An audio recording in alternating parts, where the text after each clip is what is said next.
Imagine a long, straight path stretching into the distance. On it, we have a very relaxed cat taking a steady stroll. This cat moves at a perfectly constant speed, exactly one step forward every single time. Add a second runner moving twice as fast. On a straight line, they sprint ahead and disappear. But if that path connects into a closed loop, the fast runner keeps circling. Moving at twice the speed, they eventually lap the slower runner and collide. This physical reality, that two things moving at different speeds on a loop must collide, is the foundation for a technique we use to solve massive data problems without wasting memory. Suppose you are looking through a sequence of data, and you need to find out if there is a hidden loop trapped inside it.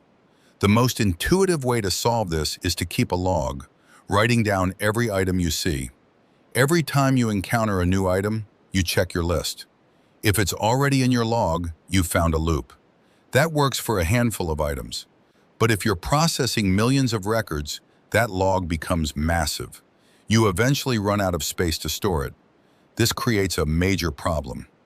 As your list of data grows, your memory needs grow with it. If the data is massive, your system eventually runs out of room.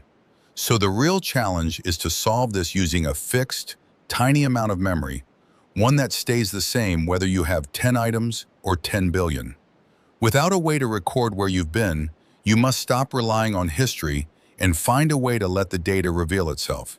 This is where our two runners come back in. We can replace that giant log of memory with just two simple markers moving at different speeds. This diagram shows a path made of connected stations. The last station, number 4, points right back to station 2. To find the loop without using memory, we place both our slow marker and our fast marker on the very first station. We start the process. The slow marker steps forward 1 station. The fast marker jumps forward 2 stations. We keep going. The slow marker takes 1 more step. The fast marker takes 2, hitting the end and following the hidden path back to an earlier spot. Eventually, the fast marker catches up from behind. The moment both land on the exact same station at the same time, we have absolute proof that a cycle exists.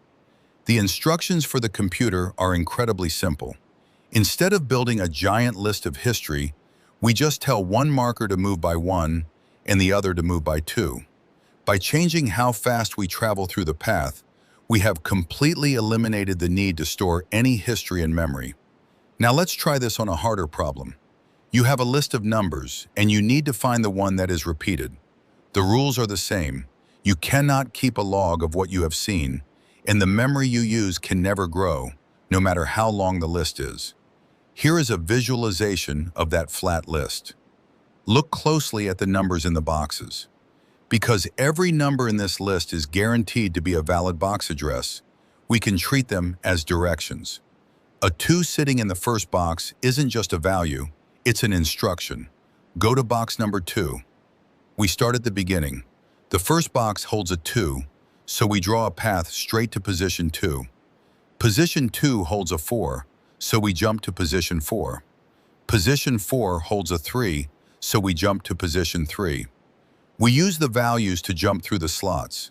Because a number is repeated, 2 different boxes will eventually point to the same destination. That shared destination creates an inescapable loop hidden right inside a flat list of numbers. Even though it looks like just a list, the underlying structure is a loop. We drop our slow and fast markers into the list, let them jump through the positions at different speeds, and wait for them to collide at the duplicate. When you need to find a hidden pattern without wasting memory, you don't need a giant log of the past. You just need 2 markers, 2 speeds, and the patience to let them meet.